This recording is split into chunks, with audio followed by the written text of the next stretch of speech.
Everyone knows about the great voyage of Columbus.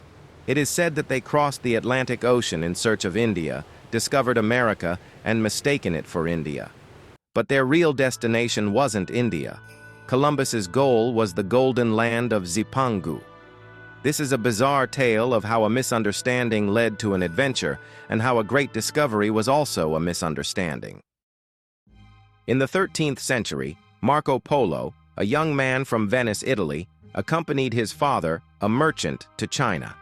At that time, China was under the rule of the Mongol Empire, known as the Yuan dynasty.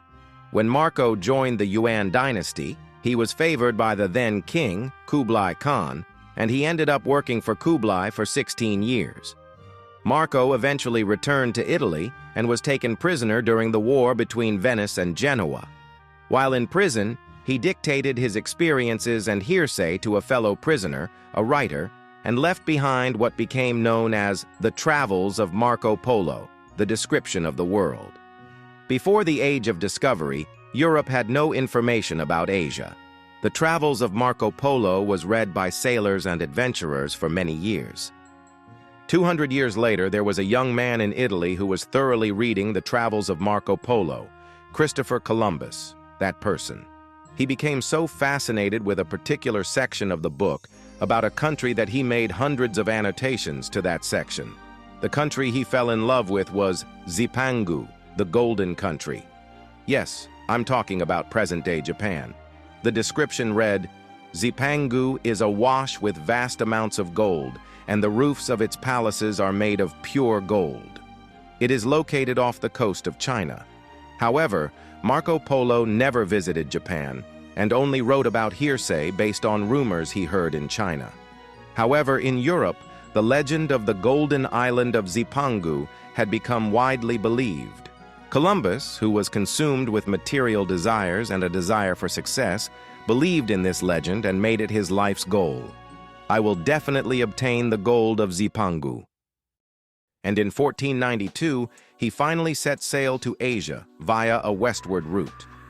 After a long voyage, Columbus reached the island of Hispaniola, now Haiti.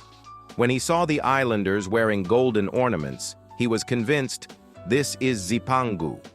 The islanders referred to a gold-rich place as Shibao in the local language, further strengthening their confidence that this was Zipangu. Columbus believed for the rest of his life that he had reached Zipangu. In the 16th century, Portuguese people, including the missionary Francis Xavier, came to Japan and began trading. After learning about the reality of Japan, the Portuguese began to realize that Japan is not a golden country. So why was Japan called the Land of Gold during Marco Polo's time? There is a reason for this. It dates back a little to the 12th century. There was a gold production boom in the Tohoku region of Japan, and the amount produced reached over 10 tons, one of the highest in the world at the time. At the time, trade between Japan and the Song dynasty, the Chinese government, was booming, and the Japanese used a lot of gold for settlement. From the Chinese perspective, Japan must have appeared to be a wealthy country with an abundance of gold. Additionally, the Fujiwara clan, who ruled the Tohoku region of Japan at the time, are known for their lavish use of gold.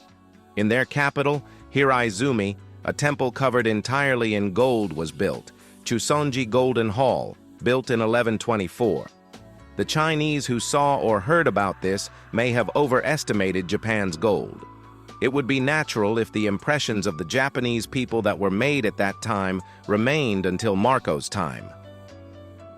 Francis Xavier, a Portuguese missionary who visited Japan in the 16th century to spread Christianity, wrote that Japan had no palaces of gold, but praised the Japanese as the most honorable people that any nation ever discovered.